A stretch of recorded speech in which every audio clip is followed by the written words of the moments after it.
కరీంనగర్ నగరంలో వినాయక మండపాల ఏర్పాటు రాజకీయ వివాదానికి దారితీసింది. రామ్నగర్ టెలిఫోన్ క్వార్టర్స్కు వెళ్లే మార్గంలో ఏర్పాటు చేసిన వినాయక మండపాల విషయంలో బీజేపీ, బీఆర్ఎస్ కార్యకర్తల మధ్య వివాదం చోటు చేసుకుంది. గతంలో సంయుక్తంగా నిర్వహించిన మండపానికి ఎదురుగా ఈసారి మరో మండపం ఏర్పాటు చేయడంపై ఇరు వర్గాల మధ్య విభేదాలు తలెత్తాయి.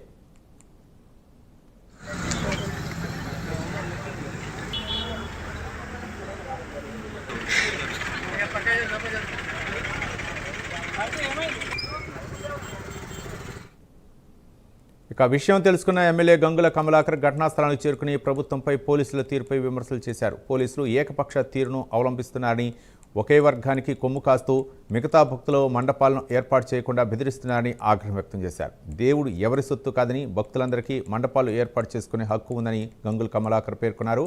మరోవైపు పాత మండప నిర్వాహకులు రాజకీయ ఉద్దేశాలతో తమకు ఇబ్బందులు కలిగిస్తున్నారని ఆరోపించారు. దీంతో ఇరు వర్గాలను పోలీస్ స్టేషన్కు పిలిపించి పోలీసులు కౌన్సిలింగ్ ఇచ్చారు. ఎవరి మండపాలు వారు ఏర్పాటు చేసుకుని పరస్పరం ఇబ్బందులు కలిగించకుండా ఉత్సవాలు నిర్వహించాలని సూచించారు. ప్రస్తుతం పరిస్థితి ప్రశాంతంగా ఉండగా వినాయక ఉత్సవాల నేపథ్యంలో పోలీసులు శాంతి భద్రతలపై ప్రత్యేక నిఘా కొనసాగిస్తున్నారు.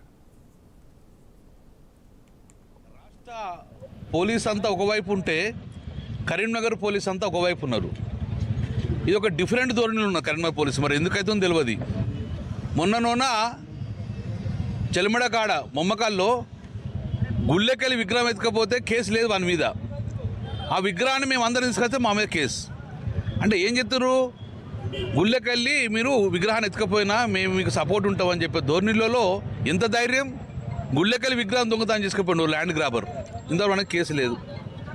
నెంబర్ 2, ఇవాళ ఈ పరిస్థితి మేమందరం ఎమ్మెల్యేలు గ్రామస్తులు వాడల్లో అందరం వచ్చి మా వినాయకుడి మండపం చేసుకునే పరిస్థితి ఉండి కాపలా కాసి వెనకనోన బీజేపీ విగ్రహం పెడతారట. వినాయకుడిని బీజేపీ విగ్రహం పెట్టినప్పుడు వేరేటోడు పెట్టద్దట. ఈ కొత్త రూల్ పెట్టుకున్నది. ఇది దీనికి పోలీసులు వంత మీ దియాలే అది ఉండాలంటే దేవుడు మీ సొత్తా? విఘ్నేశ్వరుడు మా అందరి సొత్తు. పక్కా బరాబర్ కరీంనగర్లో భక్తులందరూ పెట్టుకుంటారు. ఇంటింటికో విగ్రహంలో పెట్టుకుంటారు.